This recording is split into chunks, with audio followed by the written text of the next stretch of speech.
Assalamualaikum warahmatullahi wabarakatuh and salam sejahtera. Today we are going to proceed with chapter 4. Okay, it is actually our continuation from chapter 1, chapter 2, chapter 3, whereby chapter 1 we discuss about our basic concept, chapter 2 about our basic law, and chapter 3 previously we discussed or we covered about circuit analysis. Now we are going to continue with source transformation, superposition, Thevenin and Norton, as well as maximum power transfer. And all these four are related to network theorems, or we call it as a circuit theorems. Let's start with source transformation. What is actually the aim or the objective of source transformation?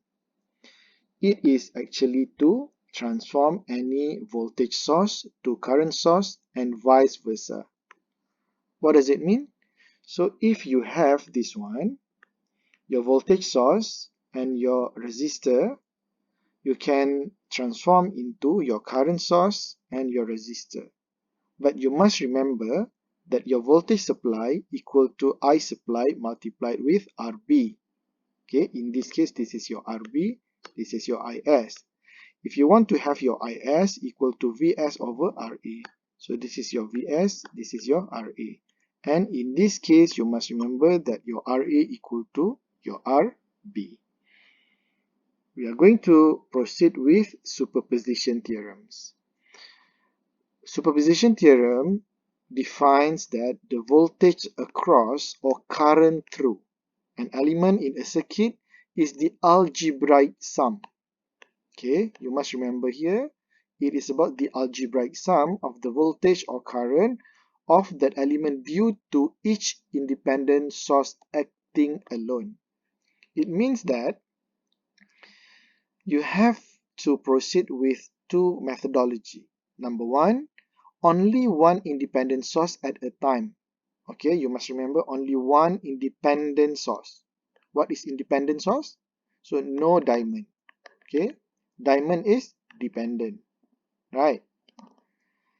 Turn off, which means that your voltage source you need to proceed with short circuit condition, whilst your current source you make it as an open circuit.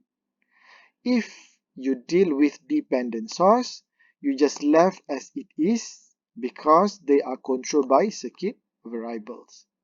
Okay, so we already discussed about source transformation as well as superposition theorem in general.